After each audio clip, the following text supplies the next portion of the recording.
Bueno, un buen día, doctores, con todos los presentes que estamos ahorita acá. Bueno, el tema de hoy día es rodilla dolorosa, ¿no? Como ustedes lo pueden ver desde el inicio, es un tema que es bastante amplio, ya que en todo momento, ¿no? Bueno, desde que soy médico hace algunos años, ¿no? He recibido bastantes pacientes, ¿no? Refieren problemas de dolor de rodilla, entonces es un síntoma bastante inespecífico, ¿no? Entonces es importante en la especialidad al menos saber cómo nosotros podemos abordar, cómo lo podemos enfocar, ¿no? Este síntoma, ¿no? Que es el dolor de rodilla. Entonces, el dolor de rodilla constituye una de las principales causas de consulta, ¿no? Se habla hasta de un 20% incluso de los motivos de consulta tanto en la parte como médico general como en la especialidad también, ¿no? Y además es importante esta patología ya que produce una limitación funcional para el paciente para la marcha, ¿no? Para el desplazamiento de este. Entonces hay que recordar que en las primeras décadas de vida van a predominar lo que son la patología condral, ¿no? Como la condromalacia o la osteocondritis. Y los tumores, ¿no? Y los tumores, los traumatismos en la tercera, cuarta década, ¿no? Y finalmente, a partir de la quinta década, más nos vamos a abocar a los procesos degenerativos, ¿no? Entonces, en cuanto a la epidemiología, consulta bastante frecuente, ¿no? Tiene una prevalencia aproximadamente del 19%. Se encuentra con mayor prevalencia en las mujeres y, bueno, la presentación, bueno, es edad dependiente. Hay un pico de presentación bastante alto en los adolescentes, es una más o menos una morfología con dos puntas, ¿no? En los adolescentes hay un pico alto que se vuelve a presentar en los adultos mayores, ¿no? A partir de los 65 años. Y además tiene una alta frecuencia en lo que son lesiones deportivas, ¿no? Bueno, como recuento anatómico de la parte de la rodilla, vamos a verlo a grandes rasgos acá. ¿No? Podemos decir que la articulación de la rodilla es una articulación biaxial, ¿no? Y además es condilia o bicondilia, ¿no? Y está formada a su vez por dos articulaciones. La articulación femoropatelar, ¿no? Bueno, acá no, acá la articulación femoropatelar, ¿no? que es, que es a su vez troclear, y la articulación femorotibial, ¿no? Que se muestra acá en esta imagen, ¿no? Que es condilia con la interposición de los meniscos, ¿no? A ambos extremos, tanto lateral como medial, ¿no? Entonces, a grandes rasgos nosotros podemos distinguir los componentes óseos acá, que podemos ver acá en este incluso la parte distal del fémur con los cóndilos femorales y la escotadura intercondilia, ¿no? La rótula, bueno, acá no se muestra en la figura, ¿no? Pero va a estar la rótula también con su cara posterior, ¿no? Formando la articulación. Y la meseta tibial donde se van a insertar o se van a sentar los meniscos, ¿no? En cuanto al componente meniscal, tenemos dos meniscos, ¿no? Un menisco que están formados de fibrocartílago, el externo, ¿no? Que tiene una forma de O, y el interno que tiene una forma de C. Y componente cápsulo ligamentoso, ¿no? La cápsula articular va a estar rodeando a lo que es toda la articulación, ¿no? Y confiere cierta estabilidad cuando la rodilla está en extensión completa, ¿no? Nosotros podemos ver los ligamentos laterales, el ligamento lateral tanto externo como interno, que condicionan una estabilidad en el plano lateral, justamente acá, ¿no? Lateral externo e interno. Y además limita el movimiento de rotación en la rodilla.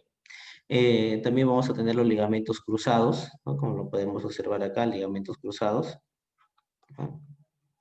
Eso, el ligamento cruzado, tenemos el ligamento cruzado anterior que se inserta en la porción anterior de la meseta tibial, ¿no? Y se va y se dirige, ¿no? y, y se dirige hacia afuera hasta la cara axial del cóndilo externo, ¿no? Y el ligamento cruzado posterior que se inserta en la porción posterior de la meseta tibial, por detrás de las espinas tibiales, se dirige hacia adelante y hacia adentro, hacia el cóndilo interno, ¿no? En esta posición de acá. Además tenemos los alerones rotulianos, ¿no? Uno externo y otro interno, ¿no? A manera de cinturón en la rótula. Bueno, acá podemos ver más, una vista, no, una vista diagonal, ¿no? Lo que son la presencia de los meniscos y también los ligamentos, tanto como los colaterales, el ligamento colateral interno, ¿no? Y, y además los ligamentos cruzados y los meniscos también.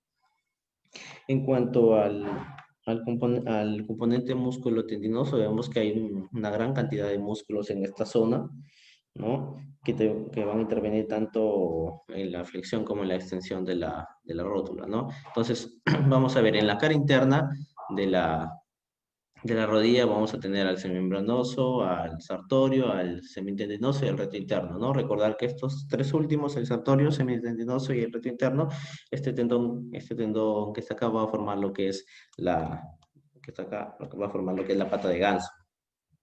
No, bueno, el semimembranoso se va a encargar de lo que es la flexión y un poco de rotación interna de la pierna, el sartorio de flexión también de rotación interna, el semitendinoso más abocado a lo que es la flexión y el reto interno, al igual que los anteriores, no es flexión y rotación interna. En la cara externa vamos a tener lo que es el bíceps crural, ¿no? Que se va a encargar de lo que es la flexión y rotación externa de la pierna, el popliteo, que es flexión y rotación lateral del muslo, ¿no? En la cara anterior tenemos, bueno, este músculo bastante importante, el cuádriceps crural, ¿no? Que se encarga de la extensión. Bueno, y es uno de los primeros en afectarse cuando hay una prolongada no, inmovilización. Entonces, y bueno, y otra también para mencionar, bueno, no se muestra acá, también son las bolsas serosas, ¿no? Que por lo general no comunican con la articulación. Bueno, vamos a tener la bolsa entre el semimembranoso y el gemelo o el gastrocnemio interno, que bueno, en este caso está así, comunica con la articulación y puede dar lugar al conocido quiste de Baker. La bolsa subcuadricipital, que también comunica con la articulación, este es de fácil acceso, por lo que puede ser de utilidad para realizar artrocentesis o incluso infiltraciones de rodilla, ¿no? La bolsa perrotuliana por delante de la cara interna de la rótula, la bolsa infrarrotuliana que puede ser la profunda que está detrás del tendón rotuliano y la superficial que está por delante de este y es subcutánea y la bolsa de la pata de ganso, ¿no? Importantes también en cuanto a motivos de consulta cuando hay afectación en estas, ¿no? Bueno, en cuanto a los motivos de consulta cuando bueno, un paciente viene a consulta por dolor de rodilla, va a referir dentro de lo más frecuente, no un dolor permanente, ¿no? Puede ser un dolor al subir o bajar escaleras, dolor en movimientos específicos, ¿no? Que se realicen en actividades, por ejemplo, en lo que son actividades deportivas, ¿no? Dolor y sensación de inestabilidad, ¿no? Dolor y chasquidos, dolor y derrame articular y dolor con lo que es la actividad física, ¿no? Que vamos a desglosarlo más adelante.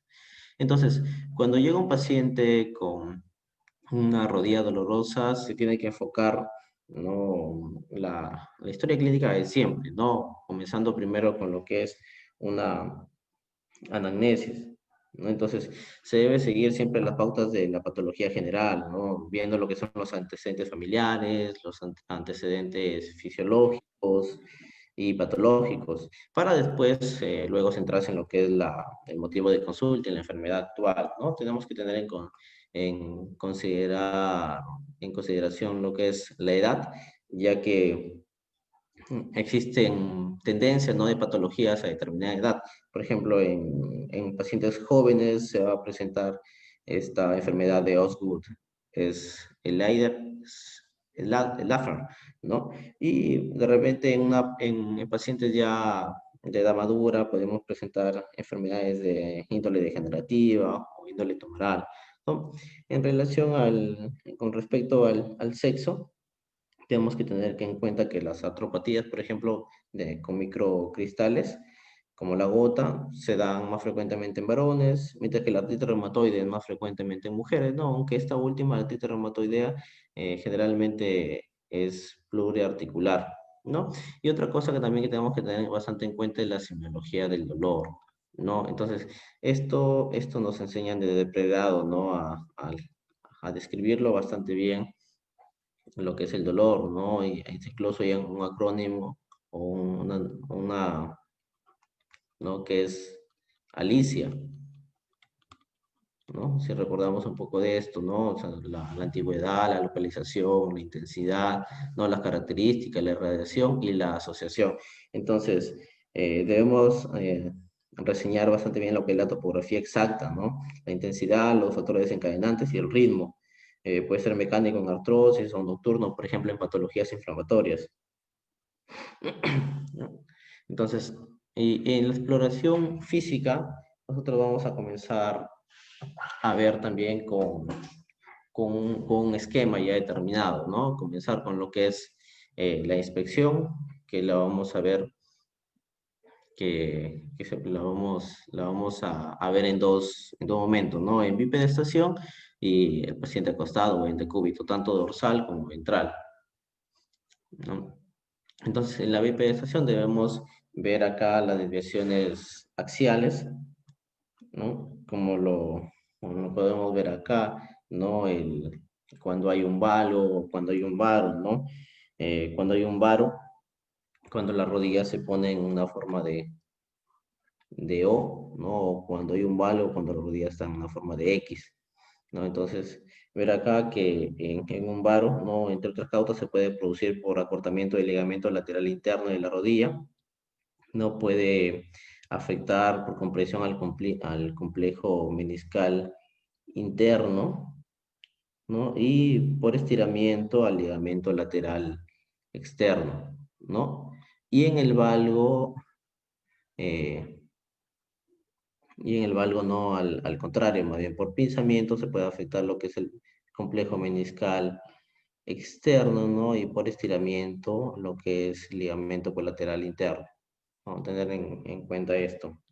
No, bueno, y bueno, y también observando si hay hiperextensión o recurvatum, ¿no? Porque si se produce de forma aguda, puede no, podemos intuir que puede ser por una ruptura del ligamento cruzado posterior. Bueno, también tenemos que buscar a ver lo que son el tipo de marcha, las dimetrías, ¿no? Si hay báscula pélvica. En en la inspección también tenemos que valorar los hematomas que van a orientar hacia una enfermedad o un antecedente traumático. Las deformidades, la inflamación, el eritema, el calor que puede estar presente, o las lesiones cutáneas pueden dar pistas, por ejemplo, de alguna atropatía psoriásica, ¿no? Y las atrofias musculares, ¿no? Bueno, en actitudes de cúbito tenemos que ver, ¿no? Actitudes viciosas, aumento de volumen, como por ejemplo la bursita, los quistes, ¿no? Rubor, equimosis, hemopatías, las cicatrices, los tofos, ¿no? La varices, infiltrados celulíticos. Y como lo mencioné también, la disminución de la masa muscular, sobre todo la extensora. Entonces, en la palpación tenemos que ver lo que es la temperatura local, ¿no? Los puntos dolorosos o puntos gatillos, los signos, ¿no? Hay signos, por ejemplo, el signo en cepillo, que se muestra acá, ¿no? Que, bueno, se tiene que palpar la rótula, ¿no? Y hacer movimientos eh, craneoencefálicos o movimientos hacia arriba y hacia abajo y lateralizarla también y ver si hay un crujido, ¿no? Un chasquido, bueno, chasquido no, un crujido, ¿no? Que se produce, no, acá, bueno, que no es fisiológico, ¿no? El signo de choque, el signo de peloteo rotuliano, que lo realizamos bastante en el servicio, también esto de acá, ¿no? Estamos pensando en un derrame, ¿no? Acá articular, ¿no? Y bueno, se hace colocando bueno, las manos en las bolsas, tanto supra e infrarrotuliana. Bueno, lo encontré de esta forma, hacer esa maniobra, ¿no? Y con el índice o con el pulgar presionar lo que es la rótula, ¿no? Para ver si hay ese choque o peloteo. Bueno, el signo de la bayoneta, cuando hay un aumento del ángulo Q, ¿no? Que se produce, bueno, este ángulo que va de una, una línea proyectada del espina ilíaca antero superior, no hasta el centro de la rótula, y otra línea que, que pasa por la espina ilíaca, perdón, pasa por la espina anterior de la tibia, ¿no? Entonces, cuando se aumenta, bueno, también hay que ver eso, ¿no? Bueno, y hay que descartar lo que son los dolores irradiados, ¿no? No olvidar en la palpación de la rodilla, ¿no? En la rótula, palparla totalmente, todos los alrededores, todo el reborde, ¿no? En el hueco popliteo también nosotros tenemos que palpar lo que es el pulso femoral, ¿no? Y valorar el posible quiste de Becker en la tuberosidad anterior de la tibia, sobre todo en niños, ¿no? Valorar, por ejemplo, si hay dolor, la enfermedad de Osborne en la meseta tibial, ¿no? Ver o valorar lo que son ante la sospecha de fractura en la cabeza de peroné, cuando vamos a ver, también valorar lesiones de tobillo, ¿no? En las interlíneas eh, articulares, ¿no? Que son dolorosas en afectación meniscal, ¿no? En el tendón rotuliano hay que valorar lo que es su integridad.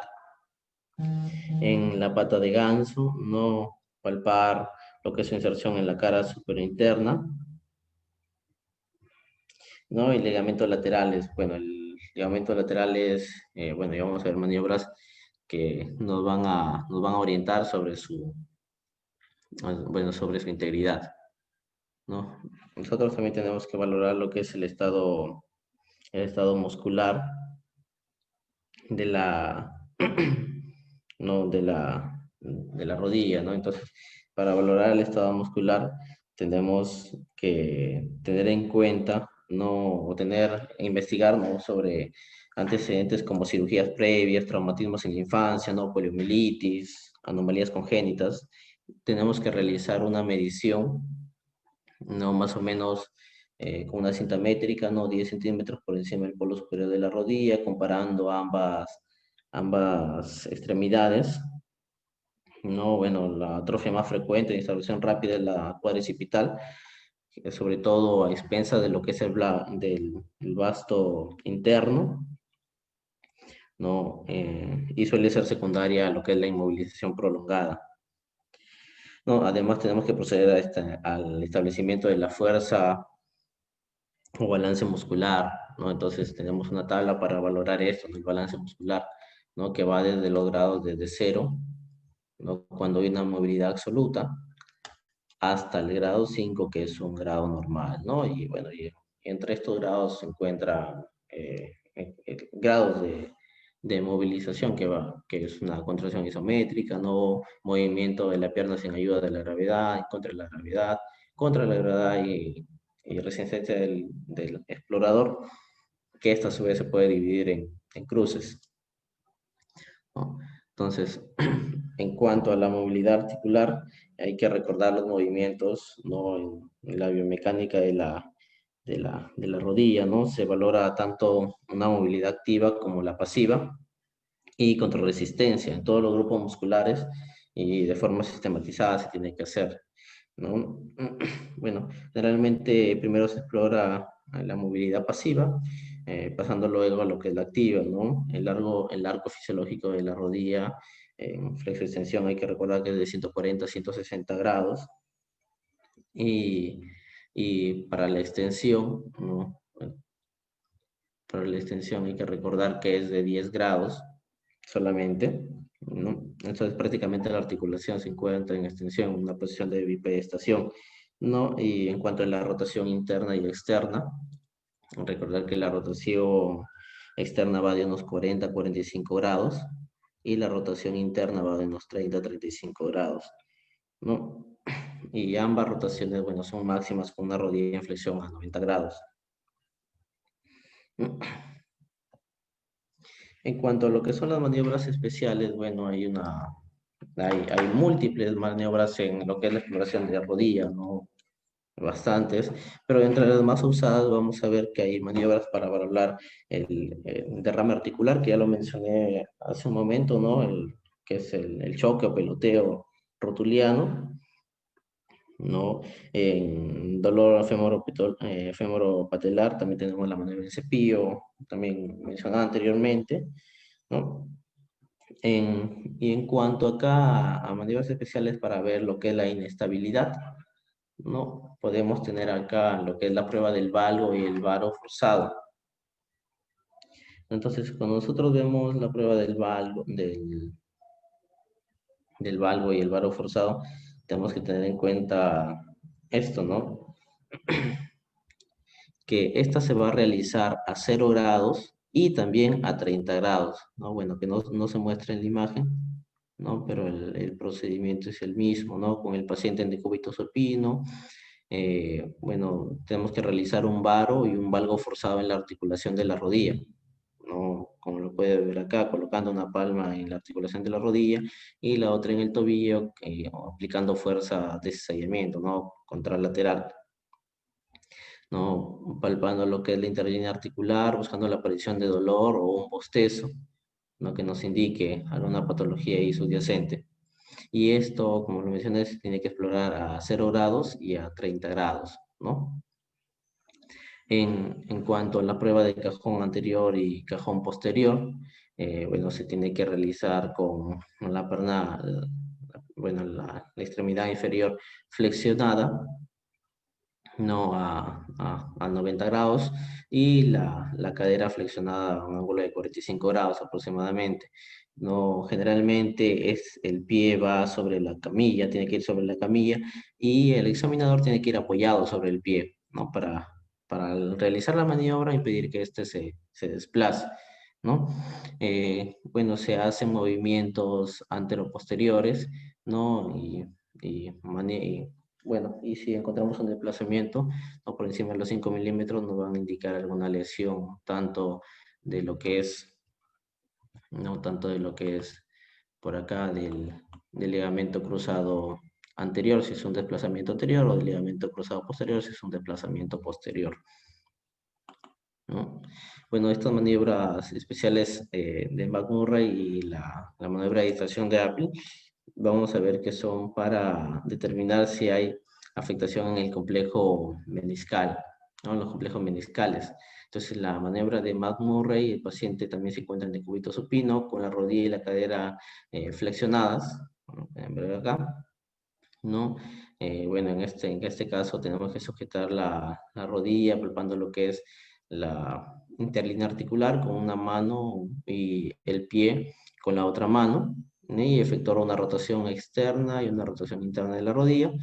Me- Se mantiene esa posición y se realiza una extensión de la rodilla, ¿no? Entonces, la palpación del dolor o chasquido durante la extensión de la rodilla en rotación interna, ¿no? Nos va a indicar una afectación de lo que es el menisco lateral, ¿no? Y si es en rotación externa, nos indica una afectación en lo que es el menisco interno, ¿no? Entonces, al contrario, ¿no? Esta maniobra tiene una sensibilidad aproximada del 16 hasta un 58%, o sea, baja la sensibilidad y una especificidad que va del 59 al 98%, ¿no? Entonces, si le encontramos, no precisamente nos da el diagnóstico, ¿no? Pero si no le encontramos, generalmente nos la puede hasta incluso descartar. No, la maniobra de comprensión de Apley, ¿no? Vamos a ver que el paciente se va a encontrar en decúbito prono, con la rodilla en flexión en 90 grados, ¿no? Se fija el muslo con una mano y se realiza movimientos de rotación, tanto interna como externa, ¿no? Presionando sobre el talón, haciendo una fuerza sobre el talón, ¿no? Y moviéndolo externa e internamente, ¿no? Bueno, el dolor en rotación interna indica patología del menisco externo y viceversa, ¿no? Acá hay que recordar, ¿no? Que el talón apunta a la lesión, ¿no? Y rotamos externamente, el talón va a apuntar para interno, entonces nos va a indicar lesión en el menisco interno y viceversa, ¿no? Y vamos a ver, por acá también tenemos lo que es el signo de Steinman en 1 y 2, ¿no? El paciente de decúbito supino y con la rodilla flexionada en 90, se imprimen de forma alternativa, se van a, de forma alternativa a la tibia le van a dar rotaciones internas y externas, ¿no? Si la rotación externa origina dolor en la interlínea interna, puede existir lesión en el menisco interno. En cambio, si la rotación interna desencadena dolor en la interlínea externa, puede haber eh, lesión en el menisco externo, ¿no? Es el Steinman 1, como ver acá, ¿no? Y en el Steinman 2, cuando existe la lesión meniscal, el dolor a la presión se localiza en la parte anterior de la interlínea articular, ¿no? La parte anterior. La flexión de la rodilla va a desplazar este punto doloroso hacia atrás y la extensión hacia adelante, ¿no? Es el signo de Steinman 2. Bueno, en cuanto a las pruebas complementarias, nosotros tenemos que recordar que hay bastantes exámenes en cuanto a imágenes para evaluar lo que es la rodilla. Lo clásico y convencional, bueno, tenemos lo que es la radiografía, ¿no? Entonces, la radiografía podemos tomarla en 5 proyecciones posibles, ¿no? Puede ser una frontal o AP, que es lo mismo, ¿no? Puede ser una lateral o de perfil. Tenemos una para la escotadera intercondilia, ¿no? La proyección de FIT, ¿no? También vamos a ver acá las axiales para las rótulas, ¿no? Y además las teleradiografías para ver lo que son o valorar toda la extremidad y ver diversiones axiales o dismetrías, ¿no? En cuanto a lo que las tomografías, ¿no? Esta tomografía, ¿no? Es una reconstrucción básicamente de lo que es las radiografías. No es un conjunto de radiografías solamente que reconstruidos en 3D, ¿no? Que nos da una mejor visualización en cuanto a lo que son los tejidos óseos, ¿no? Por ejemplo, acá en fracturas articulares no desplazadas que quizás no se puedan ver de repente en una radiografía, se pueden observar acá. En lo que es la resonancia magnética, bueno, se utiliza para valorar sobre todo lo que son partes blandas, ¿no? Ligamentos, ¿no? Es una excelente técnica acá. Y la ecografía, bueno, se utiliza también para ver partes blandas, ¿no? Con una menor sensibilidad, ¿no? Pero sobre todo, por ejemplo, lo podemos observar acá en derrames articulares.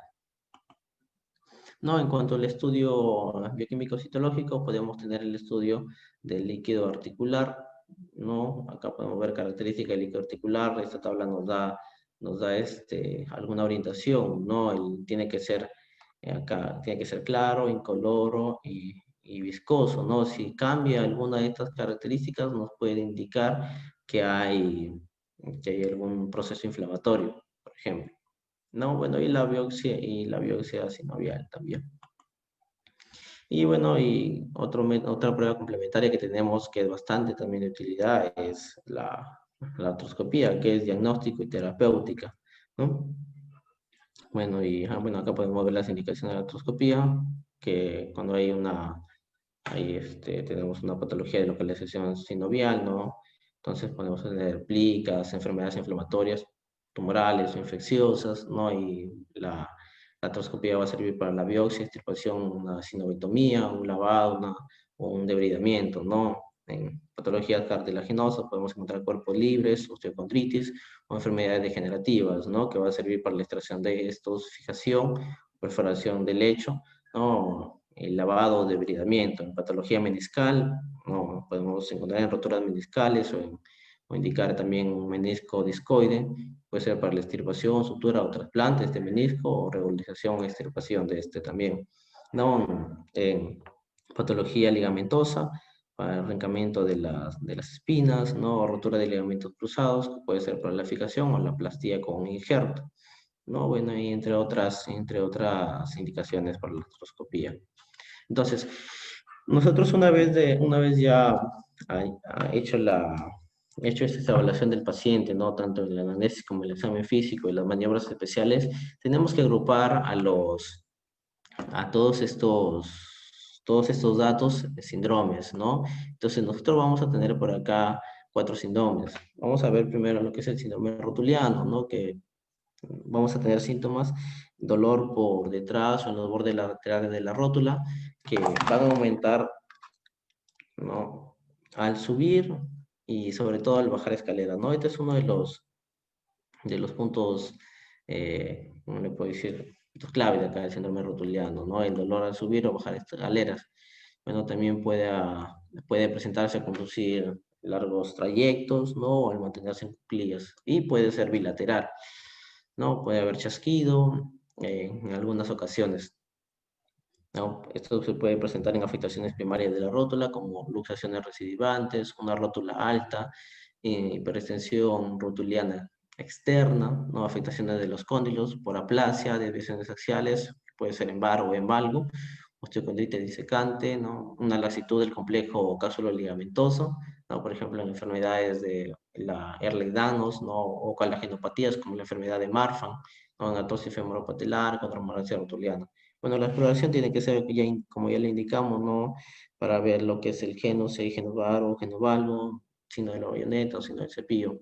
Bueno, y las pruebas complementarias que he mencionado también, ¿no? Vamos a ver por acá el otro síndrome que vamos a agrupar, el síndrome sinovial, que generalmente, bueno, va a haber dolor, ¿no? Que puede ser generalmente muy intenso, ¿no? Sobre todo en lo que son artritis agudas. Va a haber aumento de tamaño de la articulación por inflamación y derrame de la membrana sinovial, ¿no? Que produce un dolor intenso. Bueno, entre las causas que podemos mencionar acá, entre las causas mecánicas, pueden ser por traumatismos o microtraumatismos repetidos, que pueden ser endógenos o exógenos, ¿no? Bioquímicos, en la sinovitis por microcristales, como en la gota, patologías infecciosas, inflamatorias tumoral, como las artritis, por ejemplo, artritis séptica, reumatoides o seronegativas, ¿no? En las osteocondromatosis o osteocondritis disecante, ¿no?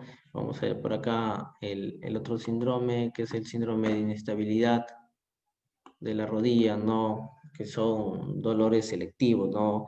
Con edemas, equimosis, ¿no? A movimientos específicos. Hemartros, tenemos que descartar lo que son las hemofilias, ¿no? Puede haber rotura del ligamento colateral anterior, ¿no? Fracturas, rotura de meniscos o rotura incompleta de ligamentos, ¿no? Causas generalmente son traumáticas que pueden ser antiguas o pueden ser recientes, ¿no? Y el otro síndrome, el síndrome meniscal, ¿no?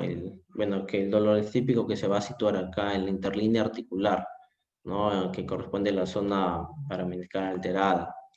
El bloqueo aparece de forma brusca al realizar la extensión de la rodilla y se acompaña de un dolor muy intenso, ¿no?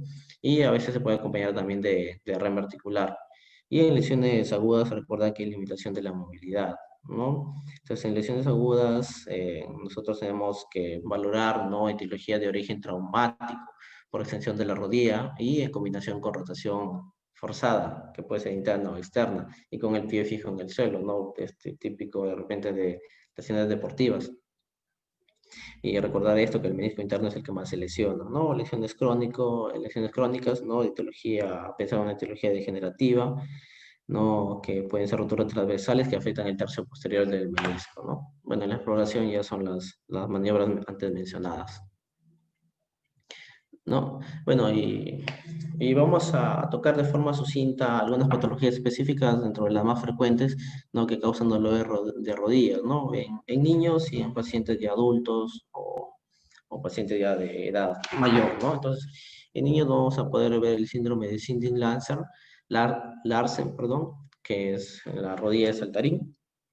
No vamos a presentar, va a haber un dolor exquisito justo acá, ¿no? En el polo inferior de la rótula, ¿no? Con una radiografía que raramente se ven cambios, ¿no? Este dolor va a mejorar en reposo, generalmente, ¿no? Con fisioterapia o con antiinflamatorios. Y si es refractaria, se puede indicar un yeso cilíndrico, ¿no? Por 3 semanas y posteriormente fisioterapia. La enfermedad de Osgood Schlatter, Laffer, perdón, que va a haber dolor en la tuberosidad anterior de la tibia, ¿no? No confundir con la anterior, no que era acá, esta va a ser acá en la tuberosidad anterior de la tibia, ¿no? Va a haber una tumefacción palpable y dolorosa a la palpación, esto incluso se puede evidenciar como un abultamiento acá, ¿no? La radiografía puede mostrar cambio de osteocondritis, ¿no? Esto también es el tratamiento con reposo, AINES y fisioterapia. Y en caso de refractariedad, inmovilización con yeso y posterior fisioterapia, ¿no? Bueno, en cuanto a la rótula luxable, hay que descartar lo que es la laxitud del aparato extensor, ¿no? El signo de la presión va a ser positiva, ¿no? La rótula se puede luxar con la mano incluso y se reduce al hiperextender la rodilla. La radiografía puede mostrar una rótula hipoplásica alta y lateralizada, ¿no? Y bueno, nunca reposa, al contrario, más bien acá se tiene que indicar el fortalecimiento muscular. Y en caso no mejore, bueno, se puede indicar lo que es la cirugía, ¿no? En cuanto al menisco discoide congénito, no, este va a ocurrir un dolor típico durante la actividad, ¿no? Va a haber un resalto de la rodilla con chasquido, no palpable y audible, y la radiografía muestra un ensanchamiento del compartimiento lateral de la rodilla, ¿no? Y si este es sintomático, si es sintomático, tiene que haber una remodelación quirúrgica, ¿no? Bueno, la artritis séptica, ya hemos visto nosotros también casos esto en el hospital, ¿no? Un antecedente de infección en el niño, ¿no? Derrame articular con calor, generalmente sin rubor, no va a haber una contractura muscular defensiva, pues es importante no recordar esto, leucocitosis, neutrofilia, desviación a la izquierda, bueno, esto vamos a ver en examen de laboratorio, la radiografía en un inicio no va a presentar cambios generalmente, y un drenaje quirúrgico con atotomía o ese es su tratamiento, ¿no? Y se deja abierto esto para que continúe con los drenajes. Bueno, una osteomielitis aguda hematógena, bueno, también al igual que el anterior, un antecedente de infección, pero más distales, ¿no? Por ejemplo, pueden incluso haber infecciones en la piel, caries, ¿no? Una marcada contractura muscular y dolor, derrame articular puede ser escaso o puede ser ausente, un dolor localizado, no, que puede estar bastante localizado, ¿no? Que se puede localizar con el examinador con un dedo, ¿no? Leucocitosis, neutrofilia y desviación a la izquierda, y con BCG y PCR alterados, ¿no? Al igual que el anterior, y drenaje quirúrgico con una ventana cortical viene a ser su tratamiento, ¿no? En cuanto a los adultos, vamos a ver algunas patologías específicas, ¿no? El síndrome patellofemoral, un dolor anterior de la rodilla, hueso subcondral, en la sinovia o en la cápsula, ¿no? Obedece a trastorno de alineación de la rótula con el fémur, también es más frecuente entre mujeres de 15 a 45 años y se puede presentar de forma bilateral en 40%, ¿no? También hay dolor al subir y bajar escaleras, ¿no? Pérdida de la rotación externa de la cadera, puede haber un genovalgo o contracción de la banda iliotibial, ¿no? Bueno, en la radiografía se puede observar en algunos casos una rótula alta y lateralizada, ¿no? En la TAC una rótula con grados de flexión, en la resonancia, en casos difíciles de diagnóstico, se tiene que indicar, o alguna sospecha de una patología asociada. No, el tratamiento es con fisioterapia en un mínimo de 6 meses y cirugía si no hay mejoría, ¿no? En caso de luxación o una desviación muy marcada. En cuanto a la osteonecrosis, va a haber un dolor permanente, ¿no? Dolor constante, fijo. No hay un antecedente traumático. Recordar eso también, ¿no? Es un daño severo del cartílago, ¿no? Bueno, y va a ser diferente en cuanto al dolor, en cuanto a la localización de dónde está el daño, ¿no? La resonancia inicial, la radiografía inicial, perdón, puede ser negativa y recordar esto que la resonancia es crucial para el diagnóstico, ¿no? Bueno, para el tratamiento existen diferentes técnicas quirúrgicas y bueno, terminan en lo que es el reemplazo articular, ¿no? En lo que es la osteocondritis disecante, va a haber una separación del fragmento del hueso subcondral con respecto, ¿no? Del hueso subcondral con su cartílago, no por se ocasiona por un trastorno de crecimiento o endocrino, no una anomalía fisiaria, trauma o una necrosis vascular, ¿no? Bueno, esto se puede ver en la porción externa del cóndilo interno. Dolor inespecífico, ¿no? Bloqueo, inflamación, la radiografía puede ser diagnóstica, ¿no? Y la resonancia también es crucial en su diagnóstico. No puede haber lesiones asociadas con en un 10% con un menisco discoideo. Y en jóvenes su pronóstico es bueno, pero en adultos no pueden terminar en una artrosis, ¿no? Bueno, las lesiones meniscales, no más frecuente por eventos traumáticos, casos degenerativos, es mínimo el trauma, ¿no? Pueden haber dolores, bloqueos y derrame articular, se exacerba con la rotación de la tibia, ¿no? Estas son las maniobras ya mencionadas, ¿no? Diagnóstico clínico y debe apoyarse con una resonancia, ¿no? Aunque puede dar estos falsos positivos. Y el manejo, bueno, actualmente es con la cirugía artroscópica. No, bueno, en la inestabilidad, eh, generalmente es causada por un cuadro traumático cuando es de forma aguda y ver algo degenerativo cuando es de forma crónica, ¿no? Se consulta por inestabilidad en la rodilla asociada a dolor y derrame también. Bueno, lesiones parciales, cuando no hay bueno, en lesiones parciales no hay una estabilidad muy marcada, pero sí puede haber derrame, ¿no? El diagnóstico puede ser clínico a través de las maniobras o también ayudado por lo que es la resonancia, ¿no? El manejo quirúrgico en lesión completa con inestabilidad y lesiones parciales puede ser un manejo conservador, ¿no? Bueno, otra patología más acá tenemos osteoartrosis, que es una degeneración articular, ¿no? Por fenómenos mecánicos y biológicos, tiene una prevalencia del 10%, ¿no? Cambios en la radiografía más o menos en un 20%, va a depender de la etapa también, ¿no? Pérdida del balance entre el restablecimiento, entre el restablecimiento, ¿no? Del cartílago y la degradación. Vamos a ver acá que el síntoma no es el dolor, una limitación funcional y derrame, bueno, y la clasificación de la artrosis según la escala de Kegler, ¿no? Lawrence. Vamos a ver acá, ¿no? 0, que va desde 0, una radiografía normal, hasta 4, un marcado estrechamiento del interlínea, ¿no? Abundantes osteofitos, esclerosis severas y deformidad de los extremos óseos, ¿no?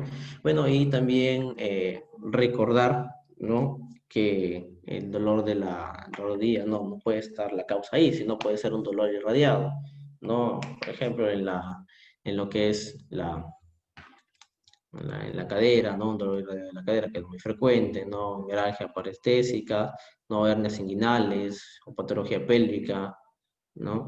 Hay que recordar que no se evidencia en esto de dolor irradiado, no se evidencia patología clínica y no hay cambios radiológicos, no puede estar asociado a patología del fémur, ¿no? Y no involucra factores mecánicos. Bueno, eso ha sido todo, doctores. Muchas gracias por su atención. Adelante, Jorge. Ya. Buenos días con todos. Bueno, sí, ¿no? Para mencionar que esta es una patología compleja que, bueno, hay que examinar muy a fondo al paciente que refiere a esta sintomatología. Es muy importante, como lo recalcaste, ver no solamente el examen de la rodilla, sino el examen de otras articulaciones, ya que muchas veces este dolor en rodilla es referido de otras zonas, generalmente de cadera. Es importante ver en general las alineaciones del paciente, ¿no? Si es que hay posibilidad de hacer teleradiografía, radiografías mesurativas, es importante para determinar, sobre todo en la teleradiografía, las angulaciones del paciente, ¿no? Si es que hay un problema de cadera y rodilla, se refiere, bueno, según bibliografía, primero atacar al problema de la articulación de la cadera y posteriormente reparar lo que está dañado en la rodilla, ¿no?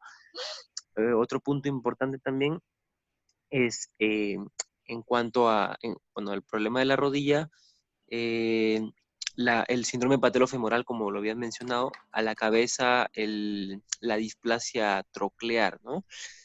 Como bien sabemos, acá la rótula no va a estar en una posición adecuada y va a generar una hiperpresión articular en un punto determinado de la rótula con la posterior sinovitis y esto generalmente a lo largo conlleva artrosis y a dolor en el paciente. Eh, También tener en cuenta, bueno, para esta patología tenemos que ver si es que la patela está alta o no. Nosotros bueno, según bibliografía también mencionan que el mejor índice para ver si es que es patela alta o baja es el decathlon de Shams, que se traza en una radiografía lateral, se mide primero la superficie articular patelar y la segunda medida es de la porción en la parte inferior de la superficie articular patelar hacia la parte supero externa del platillo tibial. Todo esto es medido en una radiografía lateral y si bueno, el normal es 0.6 a 1.3. Si es mayor a 1.3 es patela alta y si es menor es una patela baja, ¿no? Generalmente asociado al estudio de la displasia patelofemoral. Y bueno, básicamente eso es lo que quería mencionar. Gracias. Gracias, Jorge. Aló, buenos días. Muy bien. Sí. ¿Me permites? Buen día. Adelante, Noel. ¿Qué tal? Bueno, en primer lugar, muy bonita la exposición. Y para agregar algo, ¿no? Eh, es importante que en el estudio del dolor en la rodilla dolorosa, es importante no olvidar lo que eh, muchas veces el doctor nos comentaba, ¿no? Acerca del core, del centro, de gravedad, básicamente, ¿no? Y él a veces nos comentaba acerca de la columna. Todavía es importante recordar eso porque si es que hay afectación o, o el centro de gravedad se encuentra alterado, ya sea por la misma columna o los músculos, todo ello, va a repercutir de forma eh, directa o indirecta a las articulaciones, principalmente a las que soportan carga, como es la rodilla, ¿no? Entonces, es importante que cuando se hace este estudio no solamente pensar en esta articulación, sino también desde arriba, ¿no? Porque el compromiso puede existir. Entonces los estudios de imagen nos van a ayudar a diferenciar a completar más la causa real de lo que puede estar ocasionando, ¿no? Y ya sé, porque el dolor es un síntoma que el paciente no va a referir, que puede ser producto de una inflamación, trauma, etcétera. Pero también si es que no se estudia correctamente, va a progresar hasta algo más crítico, más una artrosis, ¿no? Que puede al final dañar la articulación y ocasionar un reemplazo articular. Pero si no se hace un buen estudio de la causa, eh, ahí vamos a tener inconvenientes, ¿no? Bueno, ese tal vez sería mi aporte, ¿no? Gracias, Ismael. ¿Alguien más que quiera mencionar algo, doctores? Bueno, eh, quisiera solamente unas palabritas para este problema de rodilla dolorosa. Sí, vamos a tener Adelante, doctor.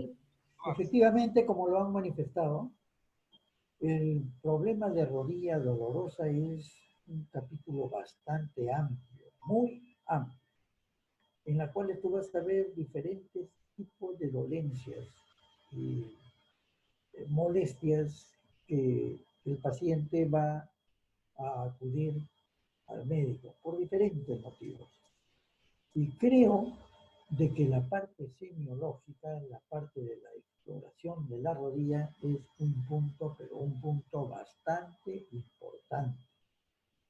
La rodilla sí tiene que ver con la carga en lo que respecta a los puntos de gravedad y acomodación. Como dice, uno tiene que explorar desde la columna, tiene que explorar desde no solamente la columna, sino cadera, una visión para saber de qué se trata, rodilla, tobillo. En todo ese eje vamos a ver diferentes deformidades, diferentes signos, diferentes manifestaciones de tipo clínicas y nosotros tenemos que evaluar. Recuerda, la rodilla no solamente se refiere a un problema, que lo más frecuente es que te consulten por un problema meniscal, cuando no es la evidencia de una fractura o de un problema mayor. te van a consultar por problemas de dolor y que casi siempre uno quiere relacionarlo a un problema de tipo meniscal. Pero no olvidarse de que existen ligamentos, existen parte cartilaginosa, la parte condral, músculos, zonas serosas, o sea, diferente tipo de patología. Entonces, eso hace de que incluso los signos que hay para poder evaluar en una rodilla sean también un sinnúmero muy amplio. Sí, creo que tenemos que tener en consideración algunos otros aspectos. Por ejemplo, en cuanto a las mediciones, ¿qué relación puede tener el ángulo Q con todas estas patologías? Debemos saber, primero, qué cosa es el ángulo Q.